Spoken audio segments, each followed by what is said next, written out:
Welcome to First Look Podcast, the podcast where we take a metaphorical first look at the incredible vendors who bring wedding days to life. I'm your host, Kayla, from Kayla Susie Photography, and today I'm joined by Renee Burroughs of Renee Burroughs Designs. We'll be talking about who she is, why she loves weddings, and getting some solid advice for couples from someone with over 35 years of experience in the wedding industry. So let's dive in. Good morning. Thank you for having me. Good morning. I'm so glad you got to come on today. So we're going to just dive right in. I would love to hear who you are. Well, wife, mother, Christ follower, sister, best friend, wedding florist, wedding professional, and giver of unsolicited advice. All of that comes together into a wedding professional.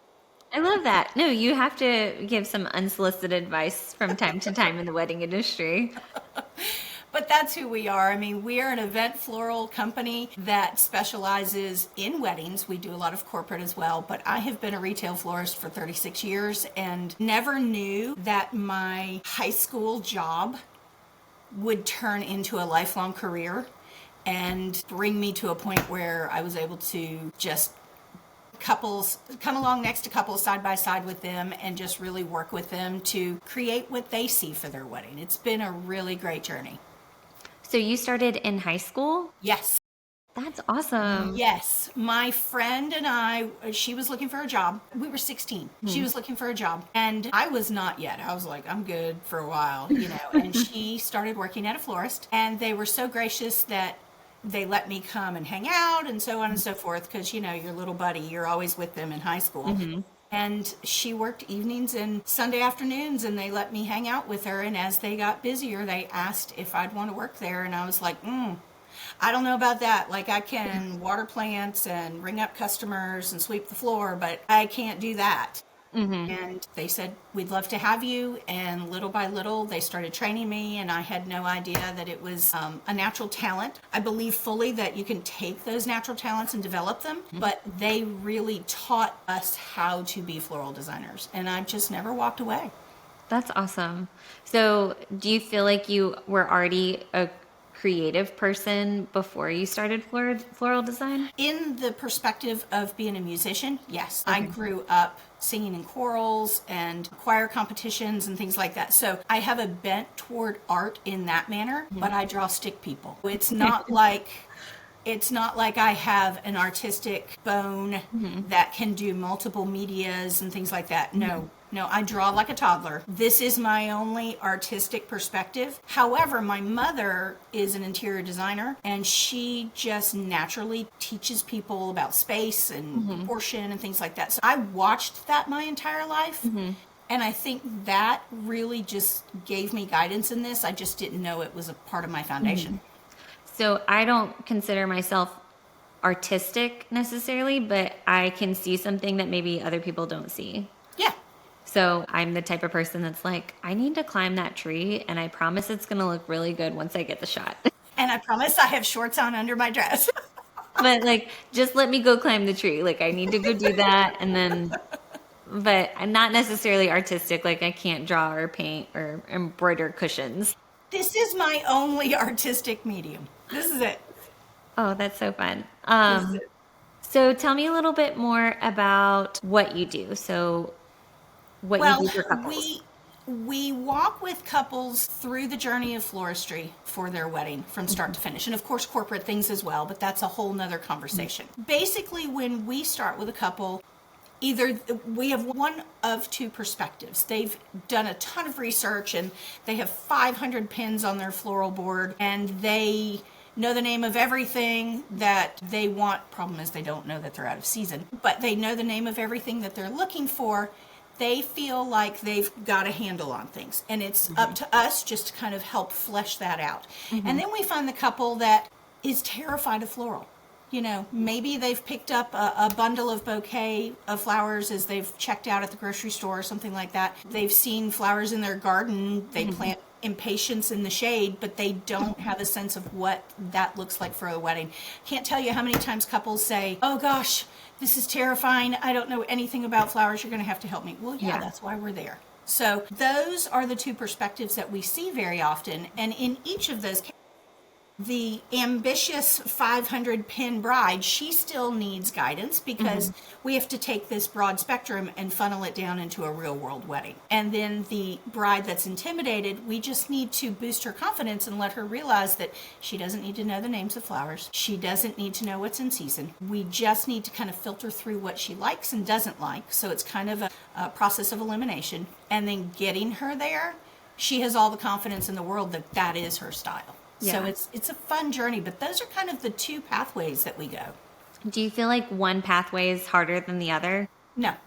No, they feel like equally. Yeah, neither of them is hard for me because I know how to filter the heavy sifted Pinterest board, and I know how to ask the hesitant bride to take my hand and come along with me. Yeah.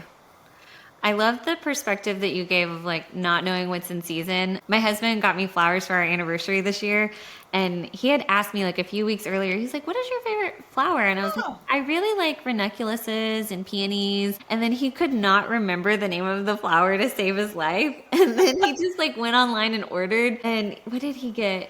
He got something that was not either of those things. And he was like, I was so confused. And I was like, flowers are hard, babe. Like, it's okay not to get flowers. And he tackled it online. Dear God, without guidance. Yes. You know, I mean, kudos to him for diving in. Next time, just have him take a audio note and know which, you know, or have you text him. Text him when I like, Have him call me. I'll get you set up. Yes. Well, after that situation, I was like, just next time, here are 3 florists in Greenville that I really love, and any of them would be really happy. I'll take care of it. Yes. Anybody can help him. Yes. It's not that big of a deal. That's great. But it's kudos funny to him. Yeah, I feel like I get flowers a little more than he does, so I might be more of the like bride that's like, oh, these are the 50 things that I really like. Sure. Here's all the pictures I really am inspired by, and then my husband would be like, it's a flower.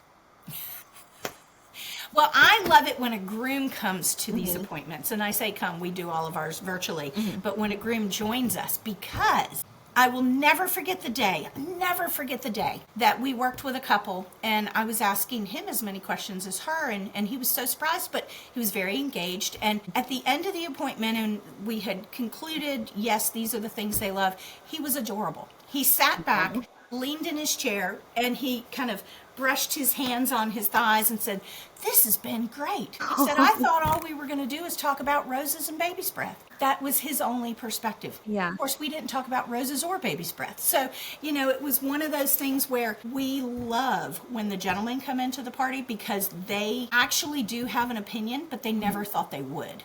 Yeah. And it's great.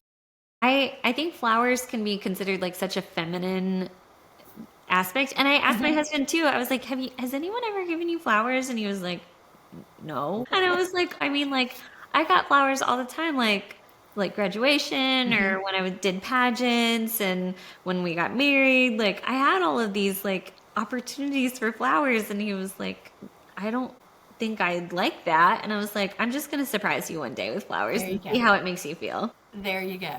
Super masculine, whatever he's drawn to, very organic in nature. Yeah. You know. Okay. Very neat. So next question, why do you love being a part of the wedding industry? Okay, so I will tell you all day long, and this is going to sound really crass. A flower is a flower is a flower. We're not in the wedding industry because weddings light our fire. They do. We're in the wedding industry because we believe in marriage. This is the starting gate of your marriage, and it is an opportunity to celebrate and make such a loud noise of who we are and what we're venturing into, and not we as a company, but we the couple, what they're venturing into and how they can take that first step into the big race. And they have all their favorite people around them. So the wedding to us is that starting gate, and the marriage is what's important to us. I have a funny little speech that I give occasionally, all the time, not every bride. I call it the wife speech. And at some point in the consultation, people are going to feel overwhelmed, appear overwhelmed. Perhaps there's a lot of voices, mom, sister, looking at dad for the budget, whatever the case. And I can see the bride glazing over.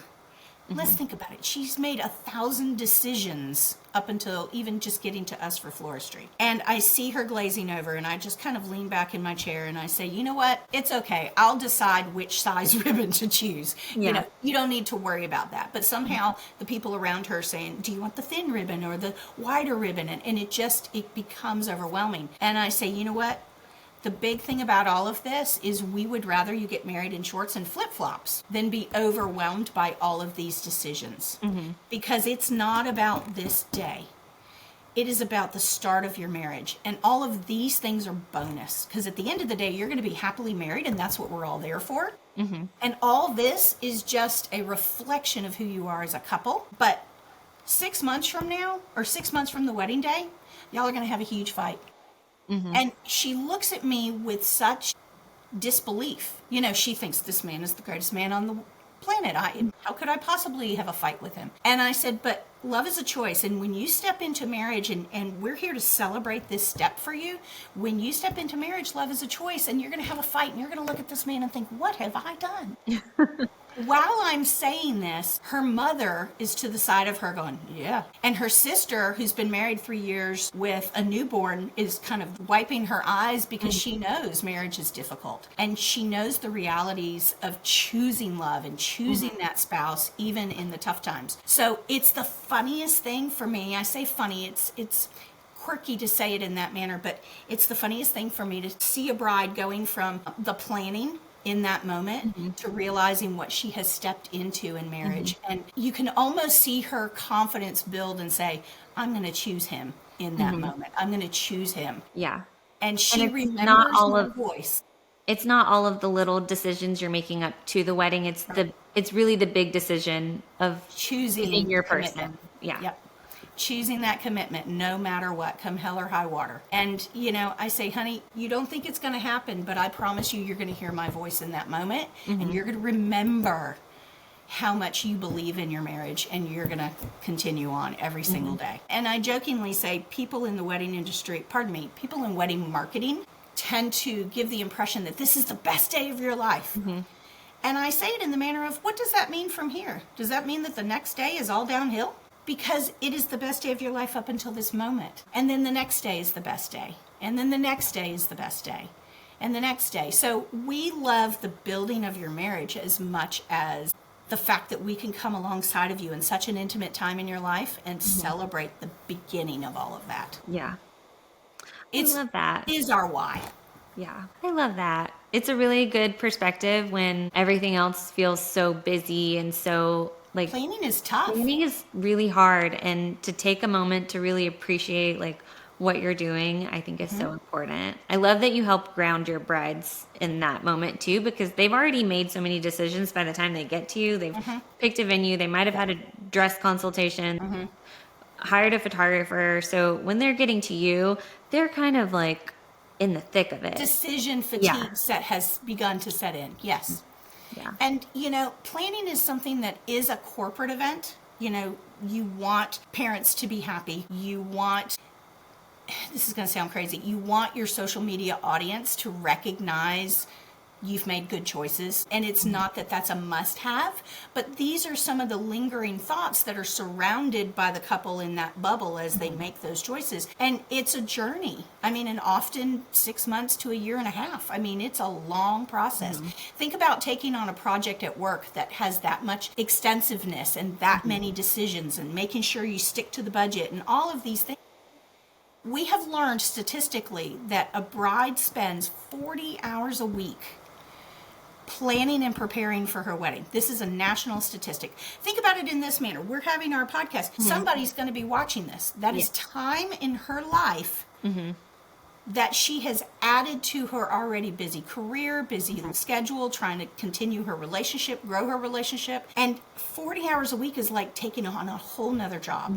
So we understand that those stressors come into play. But I always say it at the end of the day, on wedding day, when a bride sees her bouquet or when she walks into the reception, whether it be grand or modest, she sees that the decisions she made were worth it. No, that's one of my favorite things to capture is them, like, I love to, they're holding their bouquet, maybe they're not really doing anything, but I'll prompt them and be like, smell your flowers. Flowers. Like, stop, it's on my website, stop and smell the peonies. Like, Yeah, smell the flowers. or when they are, I like to keep guests out of the reception as long Yes. as possible so that the bride can come in and see it. And because you guys are usually setting up still, or the coordinator or planner is usually lighting candles or getting some final details taken care of. So they don't really get to see the full scope of it until after the ceremony. And I like getting to capture those moments as well. Those are really special.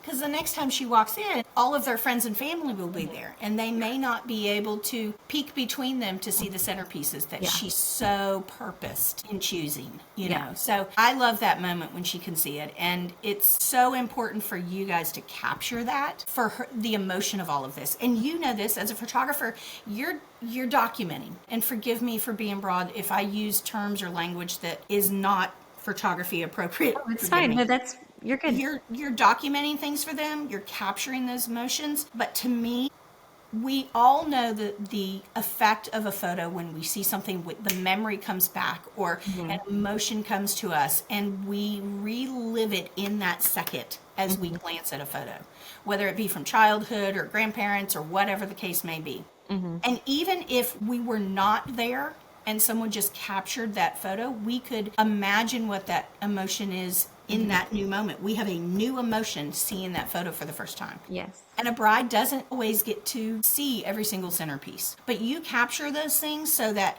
number one, she reflects back on the moment when she walks in that room. And then she gets to gasp and say, those are the flowers I chose months earlier. It is as lovely as I thought. It's also like, from my perspective, getting to capture all of those things is she can get time to enjoy the space with her husband and not have to look at every single centerpiece in the room too. So we build environments. We say it in that manner. And I get this from my mom with interior design. She would die laughing that I'm saying this out loud. You know, mothers and daughters, the things we keep from our mother's wisdom. Good design is building an environment that people feel comfortable in, but they don't know why. And we think of design in airports and things like that. Every design is intentional. Every decision in design is intentional to lead you to an emotion, a feeling, a purpose. And good design, when she walks in that room, every element was chosen for that. Linens, flatware, goblets, dinnerware, lighting.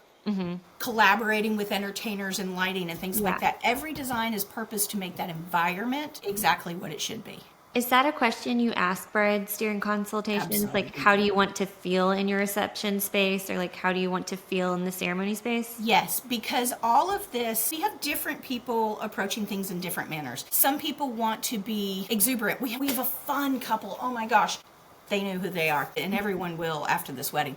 We have a fun couple that everything about their conversations are exuberant, fun, bright, colorful. They are asking guests to wear colorful clothing. I mean, it is literally, as you know, Alejandro said last week or whenever, it was about the guest experience for him. Yeah. They want celebratory, enthusiastic, colorful, fun environment from the first moment. Yeah. And other couples, they want soft, romantic, slow-paced. I mean, we get into a lot of different descriptive terms that have nothing to do with the color of a flower. We want an organic feel. One of the things that we do with couples is we interview them about who they are. We spend about 15, 20 minutes just preliminarily, just to get a snapshot of what they enjoy to do when they have date night or weekend off. What do they enjoy? What are they going to do? Yeah. Hiking, boating, you know, going up and down downtown Greenville, shopping and trying new restaurants. Every couple has a different walk of life, so finding out what they love to do often gives me an inkling of their taste. We ask about their wardrobe. If we were to peek in their closet, what colors would we see most predominantly for each of them? Well, the couple that loves colorful things, sure enough, their wardrobe is bright and colorful and fun and funky and so on. And then there's a couple I know that if she is saying things like neutrals, and I'm like, oh, that's great. Do you put in a pop of color? Blush. I know she is going to be more soft-spoken in her personality. She leads people in her life very quietly and intentionally. It's not necessarily a boisterous manner. And I know that his color palette, if it's bright and boisterous and hers is more demure, we have to figure out how to make sure they both have a pop that represents them. Perhaps the overall wedding is more subtle, and then he has a little element somewhere in the mix that's important to him. Yeah. That's more vibrant. So these are the types of things we talk about. We ask them about their home decor. What is their taste in home decor? Is it neutrals with a pop of color and art or toss pillows? Or is it a red couch kind of couple with a bold wall? You know, different clients are going to give you those clues based on how they live their life. And we want to make sure that it is completely a reflection of them. I often do that too, because sometimes I'll see a couple that lives a colorful life, but they'll ask for a neutral wedding. And I challenge that because someone has been in their ear. If their life is very vibrant, we know that they are vibrant. And that means that we need to make sure that we give them opportunity to see what's the reality for their taste. I think that's really smart to have from a floral perspective, to talk about what their home looks like, because if they are a very vibrant color and they love red and they like really deep greens, then like if they print their photos out and put a big one on the wall and their flowers are white and lush, it's just not gonna. It's not going to reflect them. Yeah. We want a wedding to be absolutely them, and I love, they said in the last interview with you, we want their guests to walk away saying it's so them. And I got so tickled by that. I literally spun around. I was doing other things while I was listening, and I was like, yes, that is literally something I have said my entire career. I love it. It is not about our style, our taste. We create their look, their style, so that their wedding is entirely them. And all their people that know them walk away. They get in their cars at the end of the night and they relax in their chair, in their seat, in their car, and they go, that was so them. Yeah. I love that too. I have stepped into weddings where it doesn't feel like them, where they're really fun and boisterous, and then everything's white roses and baby's breath, and I'm like, she just wanted to have like a party the whole time. Like, this did not feel like her style. So I love that you take that perspective and like kind of harness who they are and put that into the design. Well, we fully recognize that we're strangers. And they may have more of an inkling of who they think I am, because, you know, they can go to our website. You know, we try to communicate everything that we can in words and photos and so on. But they are complete strangers to me. The very first moment I speak to them in a consultation, or in a phone consultation, is the first time I've been introduced to them in any way, shape, or form. And yes, sometimes their Pinterest board will give me a reflection of that. One of my favorite little tricks, and it's so like a stalker, I swear, it sounds terrible. They give me their Pinterest board. Well, I also look at their other boards that have nothing to do with me. I was just thinking that. Because I want to see, what does her wardrobe board look like? What does her home decor board look like? What does are they foodies? I mean, does she have like a million recipes, and is her food board categorized in desserts and entrees? That speaks more to who someone is. Now, I jokingly say, if my real life were like my Pinterest life, my husband would be a gourmet cook, my dog would be well behaved, my home would be immaculately clean, my children would be brilliant and wildly successful, and I would be well in better shape than I am now. So I know their Pinterest board does not tell me everything, but it shows me what they're drawn to. And that's very much how we see their overall personalities. I have got to get that snapshot of who they are so that I can reflect them, because we are strangers. And I ask them to be brutally honest with me. As we journey through the design process, I want couples to feel confident enough and comfortable enough to call me on something if I'm showing them something they don't care for. Yeah. I say it's not going to hurt my feelings. And a lot of times with strangers, we feel like we have to be perhaps a little too polite, a little too Southern polite, instead of speaking up for ourselves and going, I really just don't care for that. So I really invite them to feel like they can be themselves with me. And we cannot get to the end goal of who they are unless they really show their true self to me. Yeah. I love that. So I have one more question for you. And I know this is a big one because we've talked before about this. Oh, Lord. Can you give one piece of advice for couples either during the planning process or on their wedding day? There will be two pieces. Okay. One will be applicable to your marriage and one will be applicable to your wedding. Ready? I'm going to start on the marriage thing first. Okay. Professional premarital counseling the whole time you're planning. Not a quick 2-hour session with an officiant. Because I say all the time, when a couple gets married, you're stepping into a whole new role. You have been a daughter, a sister, a friend, a girlfriend. You've been a granddaughter, a coworker, whatever the case may be. You've learned through years of experience how to develop those roles in your relationships. You've never been a wife, and he's never been a husband. And there is so much nuance to that. It's like, let's say you have a year-long engagement. You only have a year to get your master's degree in a brand new career of being married.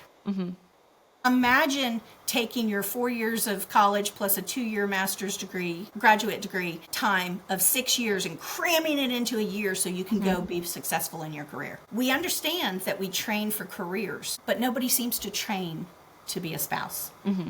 And we watch movies and we see our friends' marriages, but guess what? Our friends' marriages have gone through highs and lows that they've figured out. If you get just a glimpse from a professional of the tools you need in your new career of being married, you'll be wildly successful. Now, of course, in any career in the workplace, we grow in our careers, and you will grow in your marriage, but do professional counseling ongoingly. And by the way, if you mentor with another couple or you do professional counseling for another year or two, it's a wonderful thing to get tools from somebody that knows all the highs and lows of marriage and can guide you through that so you're not surprised. Yeah. And you're not caught off guard and you have more confidence in your relationship with your spouse. That's the marriage advice from an old lady that's been married. I love it. Then, and still fights with my husband on it. We jokingly say, and I have to say it because it's so silly, we know that divorce is never an option, but murder is on the table every single day. Like, we each have a plan, They will never find the bodies, I mean, it's so silly, and we know who we're going to call to help dig the hole, we celebrate our marriage and we still have individual personalities that are still constantly trying to meld together in relationship. So that's marriage advice. Now, stepping into thinking about your engagement and the planning process and all of this. In the workplace, if someone hands you a project, you have to strategically plan to do one step after another, from start to finish to accomplish that project. You have to work well with others. You have to perhaps resource vendors or services, and you have to stick to budget. One of the things that's most important in this journey is starting with a plan, not trying to accomplish the last task before you start with the first. And in any situation, we jokingly say it's not how much flowers cost, it's how much you want to put toward it. It's not how much a wedding costs, it's how much you want to put toward it. And when you start with a real world budget for the whole kit and caboodle, we all understand how it is to live on a budget every month in our life. We know that transportation costs this much, housing costs this much, utilities, food, entertainment, clothing, etc. We all have a perspective of how to live within those dollars every single month. Well, you're doing the same thing here. You're going to live within the dollars that you set. And it's much like buying a house. You can have a wish list when you talk to a realtor, and they're going to hear all the fun, exciting things that you're wanting in a home. But the last thing they're going to ask you before they start showing you houses is, what's your price point? Because they want to show you houses that are attainable. We can translate that same principle and concept of purchase there into buying a wedding. You've never been a wedding consumer before. However, you have the understanding of being a consumer every single day. And if you set a tradition, not traditional, but a realistic budget for yourself in this project, whether the means comes from parents, grandparents, you and your spouse paying for it yourself, however that account gets funded, those are real dollars that you are going to have. And when they're gone, they're gone. And we say all the time, it's so funny when someone says, well, we really don't have a budget. Somebody in your collection of people that's contributing to this wedding has a budget. Yes. There is going to be a moment when somebody says, hey, listen, you've got $5,000 left, make it count. So going into it blind and thinking, oh, someone is going to fund that account without knowing where those dollars end, it's asking for trouble, because then you panic and go, oh gosh, we still have 3 vendors to get and I only have $5,000. I wish I would have known. So real conversations at the beginning, real math at the beginning is going to take you into chunking up those categories of priorities. So real math, real conversations. And think about what matters most to you and your spouse. You know, if flowers are important to you and entertainment's important to him, you know those are going to be high value categories in your overall budget. Yeah. But then so you're going to be spending money on a DJ, on a band, on flowers, but maybe not necessarily a 7-tier cake. Exactly. Yeah. Yes. So prioritizing having real intimate conversations with people that are a part of funding these accounts, and recognizing that this is a real world. You know, we specialize in real world weddings. The wedding industry has lost its mind in marketing. And let me explain. I'm not talking about the vendor that is tastefully and strategically putting together their social media or their website. I'm not talking about that. I'm talking about these big national productions of magazines and social media blogs and things like that that are literally pulling from the creme de la creme all over the world and curating these inspirations that are just not attainable for real world weddings. So have realistic expectations and choose to be respectful of the budget you have, because we jokingly say we don't want anybody paying for this 5 years from now. That stress is not worth it. No, don't put your wedding on a credit card. Don't. Yes, just don't. Please don't. Just don't. Because you have no furniture in your house if you do that. I don't want people going into debt to pay for their wedding. That does not make me happy. I want you to have financial freedom entering your marriage, because that is going to be a point of stress. Yes. You do not work out the math ahead of time. And if you guys can work through the wedding budget in concert together and making all that work and being realistic, your personal finances in marriage will have a better foundation and footing of how to communicate needs, wants, priorities as a couple in your lives. So budgeting has nothing to do with floral. Yeah. I'm a florist. I could be talking about flowers, but these are foundational principles. Yeah. I love what you said earlier about you can have a wedding like a wedding could be a wedding in jeans and flip-flops. I got married in the park and I had my bouquet and a little cocktail dress, and my husband wore a suit he already had, and we had 10 people there. This was way before COVID. So this was before small ceremonies were a thing. We wanted to do it the way we wanted to do it. We set a budget that we felt good about. So buying a house. You know, again, social media has shown us all these luxury homes or how people live in their luxury spaces. But we all recognize that buying a 3-bedroom, 2-bath house in the upstate of South Carolina can vary greatly. It could vary $500,000 from one 3-bedroom, 2-bath house to another. And not every single person fits into every single house. So we all live differently. And living within our means, budgeting the wedding within our means, making sure that it reflects our taste. It doesn't have to be, a lot of times pictures that come to me for inspirations that couples bring, you know, it is a beautiful, elaborate arbor structure with vines all over it and so on and so forth. And I take that $1 arbor, and I say, well, let's talk about the elements that you like in that. Let's talk about, we have some natural branching. That's very pretty. We can certainly highlight things like that. But we take that grand scheme that is over the top abundant for their real world wedding, and we take those elements out and scale things down into a price point that they're comfortable with. I like that. And I say it in the manner that it is hugely important to us to be respectful of budget. We know in this industry that there are a lot of people that hire their services or products out that are more than happy to build their portfolio with your dollars. That's true. I actually just went to a styled event in Florida, and there were 4 different setups. But honestly, my favorite one, like the one I liked the least, was the one that was over the top and had lots of draping and like automated like flowers that moved and things like that. And I was like, I would never have a couple like this. My favorite one was the most realistic one, the one with the beautiful, like a simple flower arbor, and her bouquet was like cascading and lovely, and the table had simple, I mean, there was tons of like plates and calligraphy and things like that on the table too. Like everything was pristine, All but the details.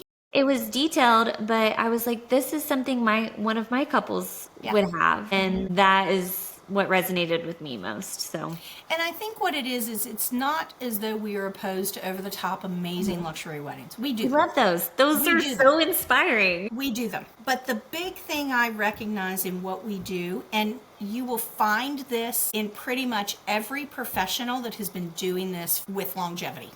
We know that one big over the top wedding is not going to make or break our portfolio. I'm old enough to remember when social media wasn't a thing. And the only people that experienced your wedding were the people that were there. Now, of course, a photographer was there to capture it, but those photos were never shared publicly. They were in an album that lived in your home or your mother's home, or a beautiful canvas on the wall. And the people that were there were the people that were celebrating with you, that loved you the most. And they would celebrate if you were in shorts and flip-flops. Yeah. So your wedding was created for them and their guest experience, and the sentimentality that Olivia talked about. Always come back to the overall perspective. If your wedding were not published and it were not publicly seen by anyone else other than the people that you love the most and support you the most, how would you build your budget? I love that too. Where would you put your emphasis? If it were completely private, how would you build that? And yes, you might have 150 of your closest people or 300 of your closest people. You may be just wonderfully supported on both sides of the family and with your friends. We're not talking about volume, and we're not talking about luxury. We're talking about being true to who you are and not taking the outside voices of people you don't know and don't care enough to invite to your wedding to impress them. Yes. I love that. Well, I think we hit a lot of really awesome topics today, and I just want to thank you so much for coming on. I knew we could talk for hours. And we didn't hardly talk about flowers. I'm sorry. No, it was wonderful, and I think that's so important for couples to know that those things about you, what's important to you, what you value, and how you're going to guide them through this process. I think it's a great glimpse at who you are as a person and how you do your job. Well, I'm going to say this because I guess I have 2 seconds to talk about flowers. Okay. I ought to get this in. When you're searching for inspiration photos, search for things that are in your color palette or spring wedding in the South or whatever keywords you want to use. But as you're looking both on Instagram, Pinterest, wherever you source those, save the inspiration photos that cause you to pause. You may not know what it is that you like about those photos, but if you have clicked on a photo to make it larger or, as you're swiping, you just want to pause a minute. If it's caused you to pause, save it. Because you may not know what it is, but I can start to see a pattern in your style that you may not know how to recognize. Don't feel like the type A bride. Don't feel like you have to research a thing. Just be genuinely relaxed when you're looking for these photos one night on the couch and save them. You do not have to become an expert florist to talk to a florist. Save the photos that cause you to pause, and I can glean your style through those photos and conversation with you, and we can figure out how to translate that into your real world budget. I love that. That's another good piece of I advice. mean, that's it. You don't have to think hard about what you're doing, because when you trust professionals that do this all the time, just like they talked about a DJ can read that room better than you know your own guest. Yes, so true. So Before we go, do you want to share where people can find you? yes, we are Renee Burroughs Design, and you can find our website, reneeburrowsdesign.com. Just Google anything that looks like Renee Burroughs. I know the spelling is it can be all over the place. Google knows who we are, and our Instagram handle is Renee Burroughs Design as well, so you can find us there. And I'm going to mention, this is very exciting. You and I hadn't necessarily talked about it in length. We have this last year and a half ventured into pressed flowers as a keepsake. Yes. For your wedding bouquet. So you can find our Copper Vine by Renee Burroughs Design on Instagram. We are heading it in that titled name, but pressed flower information is also on our website. So it's a neat thing. People have asked us for years to do this, and we just had the opportunity this last year and a half with a great staff that has been handling that whole department for us. It's a fun thing. That. I got married before press. Yeah. Hiring someone was a thing, so I had to press them myself, and they are officially falling apart. And we had talked about you doing a replica of my flowers, Yes. so I need to have Yes. you do that for me. And we're also, if someone has previously dried their flowers and just hung them up in a closet or something like that, we can take them and kind of reconstruct them as such and put them in a shadow box and things like that. So we are starting that as well, not just a true pressing. So it's going to be neat. Well, friend, it's so good to see you. So good to see you too. I hope you have a wonderful day. And to our listeners, thank you so much for listening to First Look, a positive place for couples to take a first look at the wonderful vendors in Greenville, South Carolina. Have a wonderful day.